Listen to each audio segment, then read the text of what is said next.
Good morning. I'm broadcasting to you live from our home in North Carolina. I know it seems like it's a long ways away from Fort Wayne, but I hope many of you taking this class are also a long ways away from Fort Wayne on this beautiful summer morning. This is Unit 2, and Unit 2 is about wikis, and wikis are a very, very powerful classroom tool.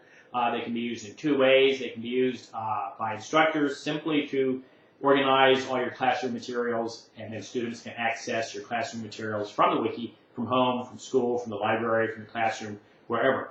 Or wikis also act as a shared workspace, okay?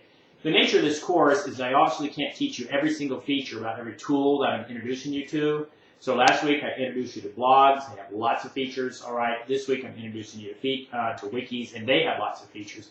One of the things that I'm doing is I'm making this video live, and then I'm posting it to the wiki, all right, so that you can see it, use it as your update this week, use it as an example of understanding how a wiki can be used. So one way I'm using it is simply to broadcast a message to you, all right? So I find them very powerful. As you notice, I'm delivering the entire class via the wiki, okay? Now, some schools are going to treat wikis differently. Some schools are going to treat blogs differently. Some schools are going to block them. All right, you can always go to your administrator and say, hey, look, I'm not using the wiki as an interactive classroom tool. I'm simply using it as a tool to deliver my course content. All right, and that usually meets all the requirements, the things that the administrators worry about, and they can unblock your specific web page that's your wiki. All right, so you can talk them into unblocking your wiki if you want, if you have those kinds of issues at your public school. If you use it as a shared space where different students can get in, you can still lock it up. You can still create a lot of tight security so that nobody else can get into the class and harass students, that kind of thing. Those are fairly minor items.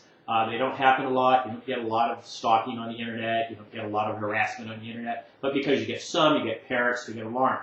So I encourage you to talk about these issues among yourself, and I encourage you to talk about these issues with your administrators, okay, your technology people, as well as your principal, and say, hey, look, we can work this out. I still need to use this wiki, because this is the kinds of things students are doing. Students are, K-12, are getting their information from the internet, like it or not, all right? And right this minute, my granddaughter is sitting in the other room on her mother's iPad. She's 3.5 years old, okay? She's using some apps on the iPad. She's using some Netflix on the iPad. She knows how to manipulate the iPad. She's being closely monitored by her mother, by her grandparents, by her father, okay? So it's not just free reign, but she's 3.5 years old and she's doing this.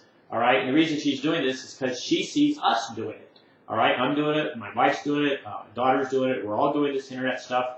The kids pick it up more quickly than we do, so to try to prohibit them from using it makes no sense, all right? So instead, the point is to help them use it wisely, and that's the kinds of things you can be discussing in your classroom, how to use the internet wisely. It's the kind of things you can be discussing with your administrators, it's the kind of things you can be discussing with parents, all right?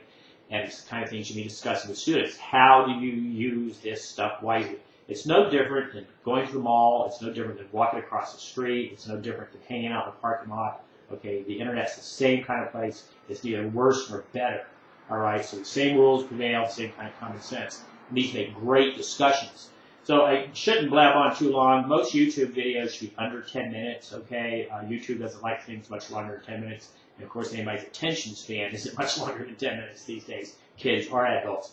So please go through the Unit 2 link by link. If you ever find links that don't work, please email me, wellerw@fw.edu. I check my email every day except for weekends, okay? And sometimes things just don't work. I apologize. So explore the wiki, explore the tools. You need to create your own account. You need to have your own password.